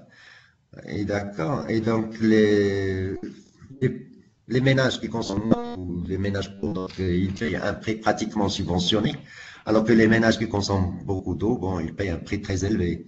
Donc ça, c'est normal. Dans l'irrigation, on n'a pas de tranche de paiement. Dans l'irrigation, tout le monde paye de la même façon. Maintenant, il faut dire aussi une chose, c'est que on ne paye de l'eau que dans la grande hydraulique au Maroc. Dans la PMH, les gens, ils ont la propriété de l'eau, donc ils ne payent pas. Dans l'irrigation privée, c'est-à-dire dans le pompage, normalement, ils doivent payer quelques centimes, mais bon, la majorité ne paie rien. C'est ce qu'on appelle les droits de pompage, mais pratiquement la majorité ne paie pas. Il n'y a que les gens qui pompent directement des fleuves ou des sources d'eau qui payent, mais les autres, ils ne payent pas. J'espère que j'ai répondu à la question. Il y a une deuxième partie, je pense, le rôle des collectivités. Ouais. Les collectivités, c'est-à-dire normalement, ils sont représentés au niveau des agences de bassin. Et donc, c'est comme stakeholder, c'est au niveau de l'agence du bassin où ils sont représentés. D'accord? Il y a, c'est-à-dire, donc ça, c'est pour définir la politique de l'eau au niveau je dirais, d'un bassin versant, c'est-à-dire au niveau d'un bassin hydrographique. Maintenant, bon, les collectivités, ils ont aussi un rôle, c'est-à-dire les collectivités, c'est eux qui décident des concessionnaires pour l'eau potable, par exemple. Surtout pour l'eau potable, pas pour l'irrigation. Pour l'eau potable, c'est les collectivités qui décident, qui choisissent le concessionnaire, qui va distribuer l'eau, etc. Et donc, et dans certaines zones rurales, c'est les collectivités qui se chargent aussi de la distribution de l'eau, parce que bon, les privés trouvent que c'est pas rentable, suffisamment rentable pour eux, etc., pour s'investir là-dedans. Alors que dans les villes, les choses, etc., ils trouvent que c'est suffisamment rentable pour qu'ils s'investissent là-dedans. J'espère que c'est ça le sens de la question. C'est ça? Oui, c'est ça, n'est-ce pas? Ok, oui, d'accord. Une autre question de Madame Amefaï concernant les contrats de nappe. Ces derniers décident de l'ensemble de la quantité d'eau à prélever et elle demande si ces contrats également décident des spéculations à cultiver, parce que les deux sont liés. Non, c'est-à-dire qu'au Maroc, on a libéré, enfin, ça existait avant ce qu'on appelait les plans d'assolement, et ça c'était surtout dans l'irrigation gravitaire. Dans l'irrigation gravitaire, au début dans les années jusqu'en 1994, je veux dire. Il y avait les plans d'assolement et on avait supprimé ça parce qu'on a trouvé que c'était pas efficient, c'est-à-dire bon, ça permet pas une bonne allocation des ressources, etc. Et c'était surtout dans les périmètres de grande hydraulique. Mais on a supprimé ça, c'est-à-dire que maintenant personne ne peut imposer quoi produire, enfin, on a libéralisé les assolements, ce qu'on appelle libéralisation des assolements. Maintenant, pour les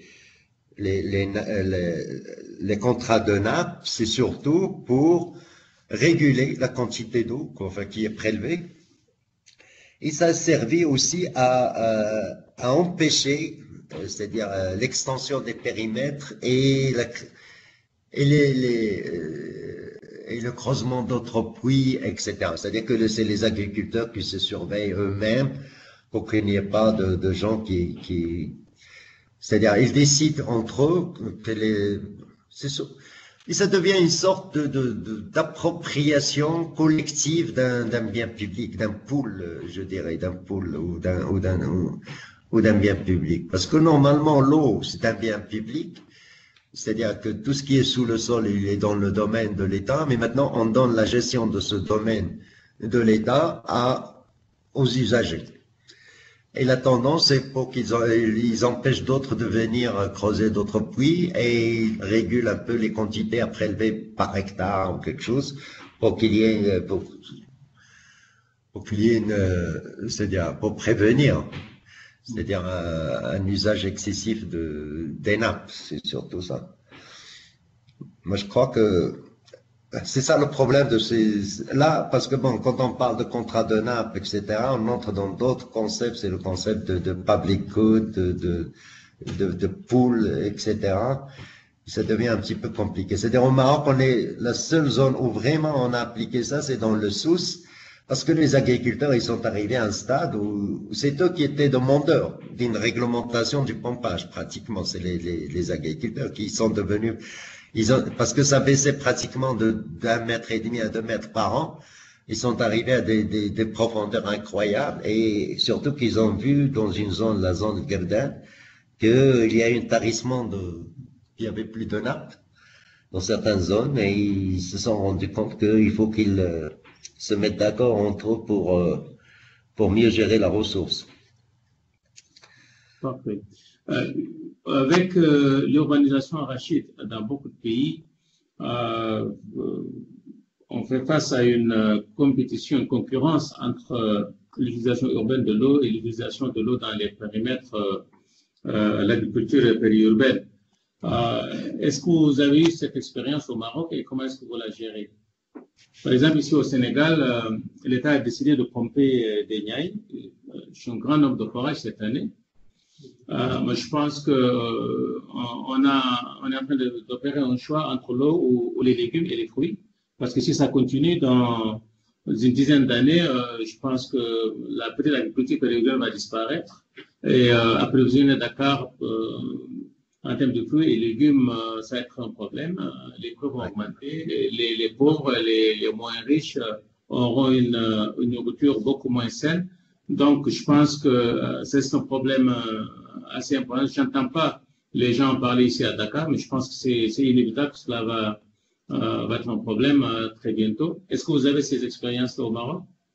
Au Maroc, il y a ça aussi. C'est-à-dire, d'abord, la première des choses, c'est que bon, il y a une extension des villes. L'extension des villes s'est intensifiée pendant peut-être les 40 dernières années. Alors qu'avant, les villes, ils se constituaient dans des endroits où il y avait des terres fertiles, où il y avait de l'eau pour l'irrigation, pour subvenir aux besoins de la ville. C'est-à-dire, bon, les villes traditionnelles, ils étaient tous entourés de vergers, de fruits et légumes, etc., pour fournir la ville. Alors, avec l'extension des villes, on a bétonné toutes ces terres-là, qui étaient très fertiles, où il y avait beaucoup d'eau. Ça, c'est la première des choses, d'accord? Et la deuxième chose, c'est effectivement, bon, on a pour l'eau au Maroc,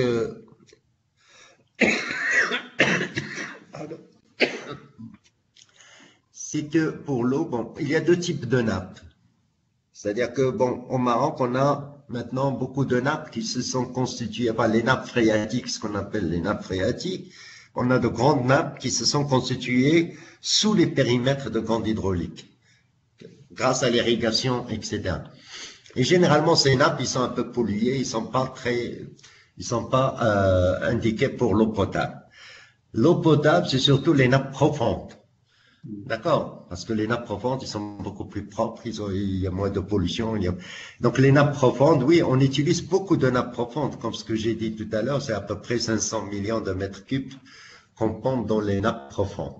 Maintenant, il reste les 800 millions autres qui viennent des eaux de surface et de barrages. Donc, mais il y a des transferts très très importants, c'est-à-dire entre régions pour l'eau potable. Au Maroc, il y a beaucoup de transferts, c'est-à-dire des barrages vers les villes, etc.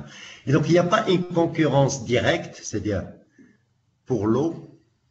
La seule concurrence est entre les deux nappes profondes. C'est-à-dire qu'on empêche les agriculteurs de toucher aux nappes profondes parce que bon, on veut les conserver pour l'eau potable. D'accord? Donc, on les empêche de le faire. Il y a même, on interdit ça. Donc là, C'est à partir de quelle profondeur, Rachid, les nappes profondes? C'est à partir de quelle profondeur? 100 mètres, 200 mètres, 300 mètres? Oui, ça arrive à 200 mètres, à 150 mètres, à 130 mètres, etc., quoi. C'est-à-dire, ça, c'est ce qu'on appelle les nappes profondes au Maroc. C'est-à-dire, les nappes phréatiques, c'est 10 à 40 mètres maximum. Et de là, on commence à parler de nappes profondes, d'accord? Et donc, les nappes profondes, généralement, ils sont propres à la consommation humaine, etc. Ils sont beaucoup plus... Et donc, on empêche les gens de pomper dans les nappes profondes. C'est interdit par la loi, normalement. Et normalement, ça doit être réservé pour l'eau potable. Donc, il n'y a pas de concurrence, il y a une interdiction pratiquement.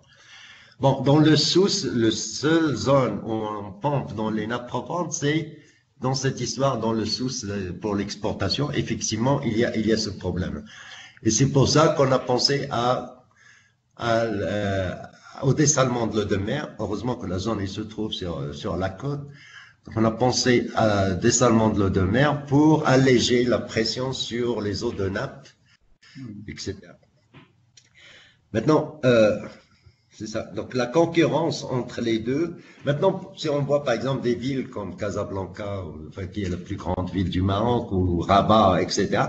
Donc là, c'est plutôt des transferts à partir des eaux de barrage, etc., qui permet de subvenir aux besoins des villes. D'accord? Donc, c'est vrai, il y a de la concurrence dans certaines zones.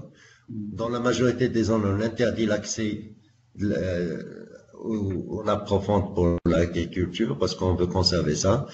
Maintenant, bon, il y a moins de concurrence parce qu'il y a des transferts de l'eau de surface, de l'eau des barrages, etc. vers les grandes villes. Ça permet, c'est à peu près 800 millions de mètres cubes qui viennent des eaux de surface, alors qu'il n'y a que 500 millions de mètres cubes qui est pompé pour l'eau potable. Parfait. Peut-être une dernière question, je ne sais pas. On parle, même ici au Sénégal, on commence à parler du dessalement. Je sais que c'est quelque chose qu'on pratique dans les pays du Golfe à cause de la disponibilité de l'énergie qui est pas du tout très chère. Au Maroc, peut-être également au Sénégal. Est-ce que l'eau de dessalement peut être compétitive pour l'agriculture? Oui. C'est-à-dire, jusqu'à maintenant, bon, le projet dont j'ai parlé, c'est à peu près 10 000 hectares. Dans ce projet-là, c'est vrai qu'il y a que l'eau, c'est-à-dire que l'eau, il est un peu chère par rapport à ce que payent les agriculteurs. D'accord? Par rapport à ce que payent les agriculteurs, c'est un peu cher. Et donc, il y a une subvention de l'État. Bien que l'investissement et la gestion de l'eau, il est fait par le privé, mais il y a une subvention de l'État pour que ça soit accessible aux agriculteurs. Maintenant, c'est toute l'intelligence, c'est comment utiliser, c'est-à-dire, bon, si on prend par exemple le tourisme peut se permettre de payer pour le dessalement de l'eau de mer. Maintenant, il faut rationaliser tout ça, c'est-à-dire qu'il y a certaines industries et comme le tourisme, il peut payer pour quelque chose comme $1 le mètre cube ou $1,50 le mètre cube. C'est pas un grand problème pour ces industries-là. Alors que l'agriculture, oui, effectivement, si on dépasse les 0,5 $ par mètre cube, ça devient un peu trop.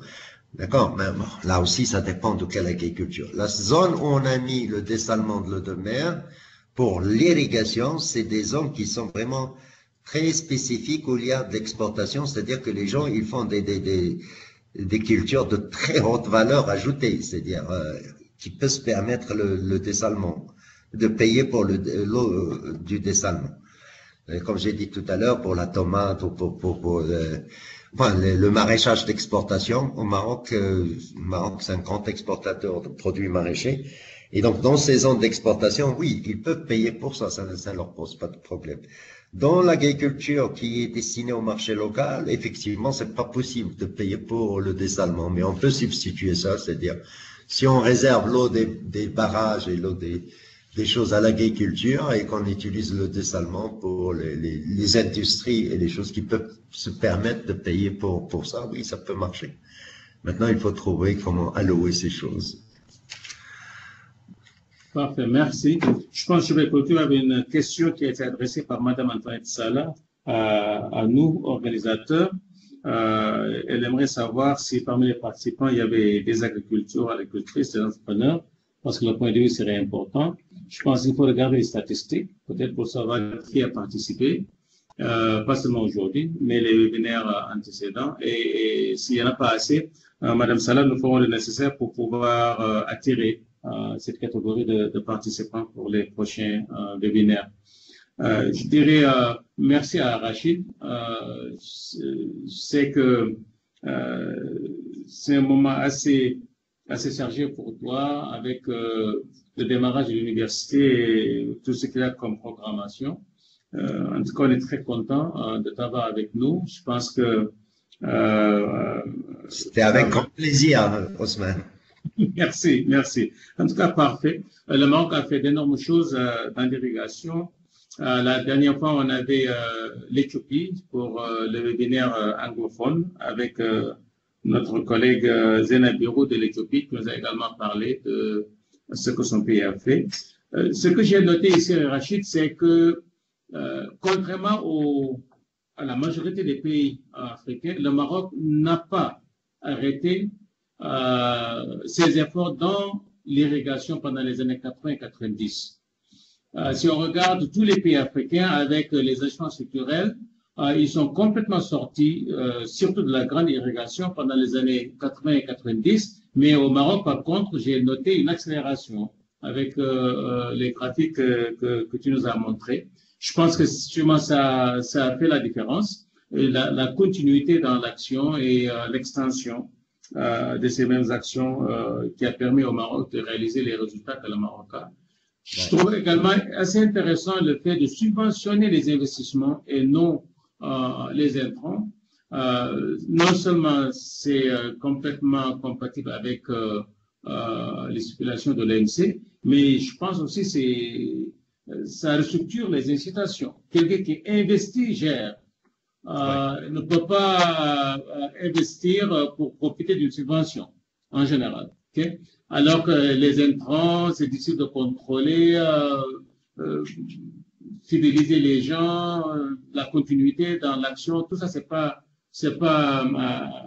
garanti par la subvention des intrants. Mais quand on subventionne des investissements, les gens sont là, c'est du sérieux et ils sont là dans le long terme. Je pense que c'est une bonne chose. L'organisation autour des bassins, la contractualisation avec les utilisateurs et les collectivités, c'est très important pour permettre une meilleure gestion de l'eau et des ressources. Le partenariat public-privé, surtout pour les grandes superficies, c'est également une approche assez importante.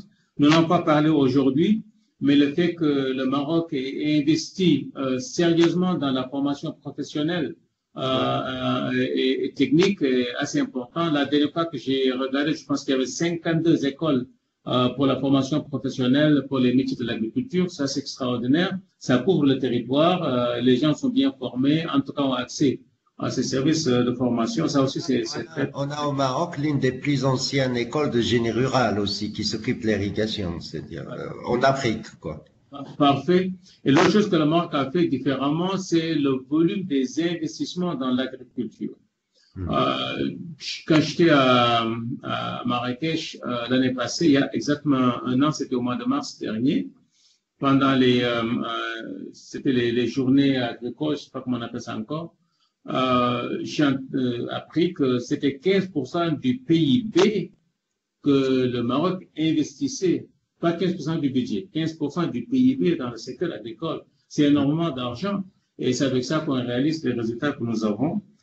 Donc, en tout cas, merci Rachid et merci à nos amis et collègues qui sont joints à nous en ligne.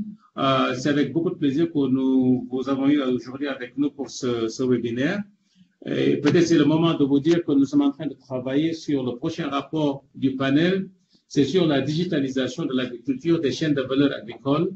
Le rapport sera lancé au mois de juin lors du forum sur le même thème qui aura lieu à Kigali. Nous serons reçus par le gouvernement rwandais pour organiser ce forum-là le 25 juin. Et bien sûr, il y aura une série de webinaires là-dessus. Mais d'ici juin, il y aura également un ou deux webinaires. l'objectif, c'est de 2 webinaires par trimestre. Mais je pense que vous aurez bientôt les informations dans vos inbox quant aux prochaines échéances, les thématiques et les personnes qui vont les présenter. Donc, je vous remercie tous. Bon appétit à ceux qui sont dans la même zone en termes de zone horaire. Et à Rachid, il est une heure avant nous, après nous. Oui, à Marrakech, oui, c'est une heure d'avance. OK, donc bon appétit à toi aussi. Et merci à tout le monde. Si j'ai sauté une question ou deux, je m'en excuse, mais je pense qu'on a tout couvert. Okay, merci, à la prochaine fois. S'il y a des questions, il y a mon email qui est rachid.khalid@um6p.ma. Donc, vous pouvez toujours m'envoyer des questions si vous avez besoin de quelque chose. Parfait. Merci, Rachid. Et également, le site web du Mamo Panel est là, à mamopanel.org. Les documents sont là et surtout les séminaires qui ont eu lieu, les présentations, les ateliers. Donc, il y a beaucoup plus d'informations sur non seulement l'irrigation, mais également les autres thématiques qui ont été traitées, la mécanisation, la nutrition, et ainsi de suite. Donc, merci à tout le monde et bonne journée. Allez, au revoir. À bientôt. Merci, bonne journée. Merci.